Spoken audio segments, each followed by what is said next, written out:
Please join me in welcoming Mr. Najib Nasser, founder, Transtar Reality.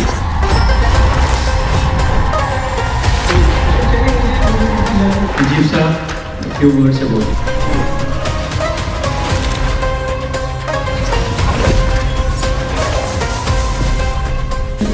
ഇതൊരു പറയുമ്പോഴത്തേക്ക് ഒരു ക്രിഞ്ചായിട്ട് feel ചെയ്യാം. ബട്ട് ഇതാണ് അതിന്റെ സത്യം. റിയൽ എസ്റ്റേറ്റിൽ ഏറ്റവും ഇൻവെസ്റ്റ് ചെയ്യാനുള്ള ബെസ്റ്റ് ടൈം അത് ഇന്നലെയാണ്. ഏറ്റവും ഡേഞ്ചർ അത് നാളെയാണ്. ഏറ്റവും ബെസ്റ്റ് ടൈം അത് ഇന്ന് തന്നെയാണ്.